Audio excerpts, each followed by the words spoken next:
यदि आप सिलेक्शन करके एंटर करते हैं तो आपके पास आइटम एलोकेशन फॉर सोनी का एक बॉक्स फिर से अवेलेबल हो जाता है, यानी कि आइटम एलोकेशन स्क्रीन अवेलेबल हो जाती है। इसमें लिस्ट ऑफ ट्रैकिंग नंबर्स हैं, ट्रैकिंग नंबर की जानकारी हम बाद में लेंगे। यहां पे इसे हम अभी नोट एप्लीकेबल कर देते हैं। उसके पश्चात हमारे पास ऑर्डर नंबर की जानकारी मांगी जाती है जो 101 है। जैसे मैं एंटर करता हूं, यहां अब यदि ध्यान दे तो मेन लोकेशन पे सोनी के दोनों पीस अवेलेबल हो गए हैं। फिर से जैसे एंटर करता हूं, इंफॉर्मेशन आप देखते चले, यहाँ पे 2 पीस हैं, 12,500 का रेट था और टोटल अमाउंट 25,000 रुपए है। इसी तरह से फिर से list of tracking number available हो गया, लेकिन अभी मैं यहाँ एंड ऑफ लिस्ट कर देता हूँ। जैसे एंड ऑफ लिस्ट करता हूँ मैं मेरे पास रिसीव नोट की स्क्रीन अवेलेबल हो जाती है। फिर से मैं यहाँ एंटर प्रेस करता हूँ तो फिलिप्स आइटम सिलेक्शन में आ जाती है। यहाँ अगर फिर से एंटर करें तो लिस्ट ऑफ ट्रैकिंग नंबर फिर से अवेलेबल, यहाँ मैं नोट एप्लीकेबल कर देता हूँ। और यहाँ यदि आप देखें तो ऑर्डर नंबर स्वयं ही सिलेक्शन में है 101। मैं सिर्फ एंटर कर देता हूँ यहाँ पे। देखिए जो आइटम एलोकेशन है फिलिप्स के लिए, हमने करनाल गोडाउन में हमने 3 पीस मंगवाए थे जो 12,000 रुपए के हिसाब से 36,000 थे, वो हमारे करनाल गोडाउन में रिसीव हुए। और इसी तरह से मेन लोकेशन के अंदर 2 पीस जो है 12,000 रुपए के हिसाब से हमें रिसीव हुए। तो इसका अर्थ ये हुआ कि जब हम ऑर्डर नंबर का रेफरेंस देते हैं तो सारी इंफॉर्मेशन स्वयं ही रिसीप्ट नोट के अंतर्गत अवेलेबल हो जाती हैं। जैसे ही मैं एंटर करता हूं, यहाँ पे देखिए फिर से रिसीप्ट नोट की स्क्रीन अवेलेबल हो जाती है, जिसमें आपकी सभी गुड्स की रिसीविंग की जानकारी दी गई है।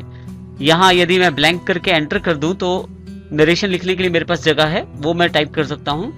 नरेशन कंप्लीट करने के बाद आप एंटर करें तो एक्सेप्ट का मैसेज आपके पास है, यहाँ से इसे यस करें तो इस तरह से आप अपनी गुड्स की जो डिलीवरी आपको प्राप्त हुई है उसके लिए रिसीप्ट नोट तैयार कर सकते हैं। 8 तारीख को जो धर्मवीर एंड कंपनी ने हमें जो ऑर्डर दिया था वो हमने 15 तारीख को प्लेस करवा दिया है, यानी कि जो सेल्स ऑर्डर हमारे पास था वो हमने डिलीवर कर दिया है। इस तरह के एंट्री के लिए हमारे पास डिलीवरी नोट अवेलेबल है, जिसके द्वारा हम अपने सेल्स ऑर्डर की डिलीवरी को कंफर्म कर सकते हैं। इसके लिए यदि आप यहां ध्यान दें तो बटन टूल बार पे आपके पास डिलीवरी नोट का बटन है। आप चाहे तो अल्ट F8 का यूज कर सकते हैं। जैसे मैं डिलीवरी नोट पे क्लिक करता हूं, आपके पास यहाँ डिलीवरी नोट नंबर आ जाता है और साथ ही यहाँ पे डेट अवेलेबल हो जाती है। हमारे पास जो डेट है वो 15 तारीख है डिलीवरी की, और जो सक्सेस हो गई है डिलीवरी, हमने डिलीवरी पहुंचा दी है।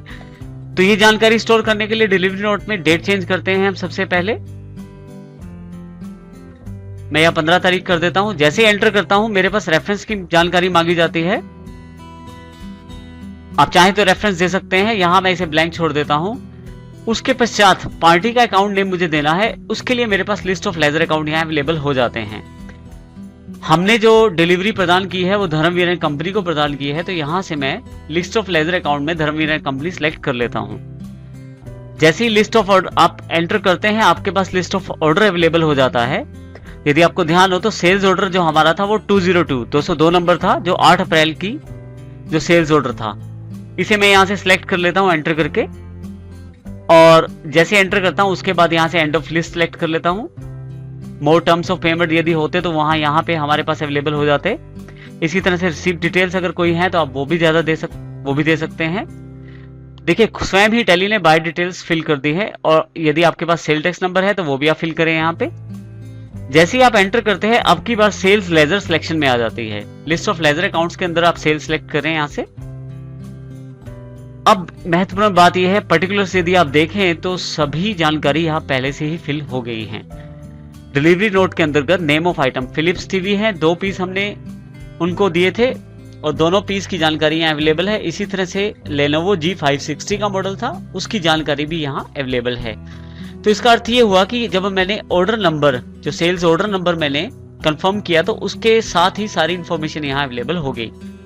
जैसे ही मैं फिलिप्स में एंटर करता हूँ मेरे पास list of tracking number available हो जाते हैं। अभी मैं इसको नोट एप्लीकेबल कर देता हूँ। लिस्ट ऑफ ऑर्डर्स में से मैं यहाँ 202 सिलेक्ट कर लेता हूँ, जो ये जानकारी देता है कि मेन लोकेशन पे 2 पीस 14,500 के इशू किए जाएंगे मेन लोकेशन से, यानी कि मेन लोकेशन से 2 पीस फिलिप्स टीवी के इशू किए जाएंगे। फिर से एंटर करता हूँ यहाँ पे मैं। यदि आपके पास कोई और ऑर्डर नंबर है तो वो भी फिल कर सकते हैं। यहां से मैं एंड ऑफ लिस्ट चुन लेता हूं। अमाउंट पे एंटर करता हूं तो देखिए Lenovo G560 की सिलेक्शन हो जाती है। जब मैं इस पे एंटर करता हूं तो यहां भी ट्रैकिंग नंबर का ऑप्शन अवेलेबल हो जाता है। मैं नोट एप्लीकेबल कर देता हूं, यहां से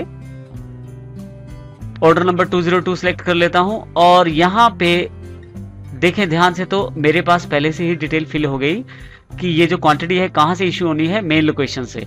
जैसे मैं यहां एंटर करता हूं, एंड ऑफ लिस्ट को सिलेक्ट कर लेता हूं तो यहां मेरे पास दोनों आइटम्स की इंफॉर्मेशन अवेलेबल हो जाती है।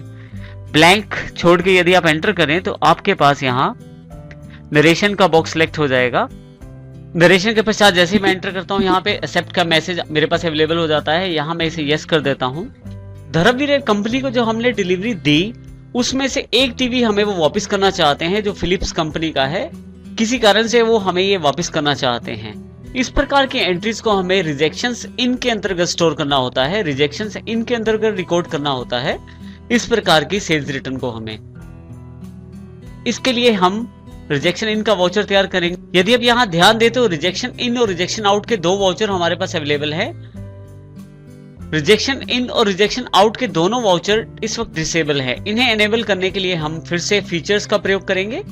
फीचर्स के लिए F11 का प्रयोग कर सकते हैं आप। मैं फीचर पे क्लिक कर देता हूं।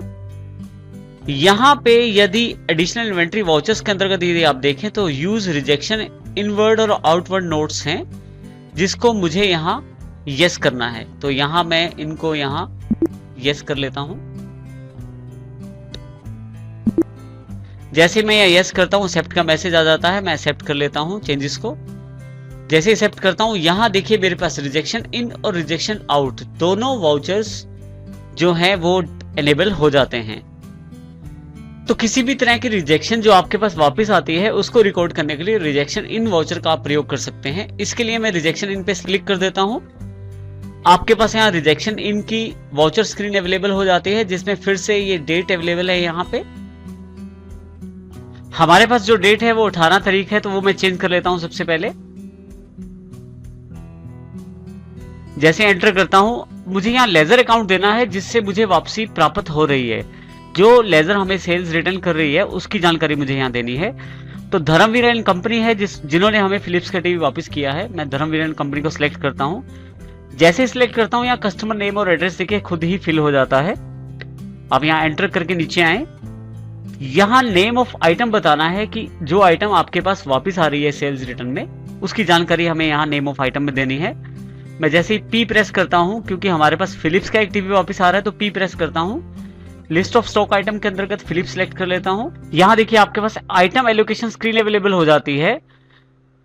यहां ट्रैकिंग नंबर को मैं नोट एप्लीकेबल कर देता हूं और जो ऑर्डर नंबर है उसे भी यहां नोट एप्लीकेबल कर देता हूं। उसके पश्चात देखिए यहां ये जानकारी मांगी जा रही है कि जो वापसी है आप कौन से गोडाउन में चाहते हैं, अर्थात जो आपके पास स्टॉक वापस आ रहा है उसको आप कौन से गोडाउन में स्टोर करना चाहते हैं। आप चाहे तो यहाँ से गोडाउन चेंज कर सकते हैं। मैं यहाँ मेन लोकेशन ही रखता हूं अभी। उसके लिए यहाँ पे आप क्वांटिटी, कितनी क्वांटिटी आपके पास वापस आ रही है वो जानकारी दे सकते हैं। अभी एक सेट है जो वापस आ रहा है। स्वयं ही यहाँ पे रेट एप्लीकेबल हो गया और यहाँ अमाउंट भी यहाँ अवेलेबल हो गई है। जैसे यहाँ से नीचे एंटर करता हूँ तो मेरे पास लिस्ट ऑफ ट्रैकिंग नंबर दोबारा से अवेलेबल हो जाता है। लेकिन अब की बार मैं यहाँ एंड ऑफ लिस्ट कर देता हूँ। जैसे ही एंड ऑफ लिस्ट करता हूँ यहाँ पे मेरे पास फिलिप्स टीवी जो वापस आया है उसकी सारी जानकारी रिजेक्शन इन वाउचर के अंतर्गत स्टोर हो जाती है। यदि आपके पास कोई और आइटम है तो उसकी जानकारी भी आप यहाँ दे सकते हैं। जो आइटम आपके पास सेल्स रिटर्न में वापस आई है तो वो जानकारी भी आप यहाँ दे सकते हैं। लेकिन अभी मेरे पास सिर्फ एक ही आइटम है वापसी की। यहाँ मैं दोबारा इसे एंटर कर देता हूँ। यहाँ जो नरेशन देना चाहता हूँ वो दे सकता हूँ मैं। जो भी आपकी नरेशन है उसको देने के पश्चात आप एंटर करें तो एक्सेप्ट का मैसेज आपके सामने है। जैसे आप यस करते हैं आपके पास रिजेक्शन इन का वाउचर तैयार हो जाता है। इस प्रकार से किसी भी तरह की सेल्स रिटर्न को आप स्टोर कर सकते हैं रिजेक्शन इन के द्वारा।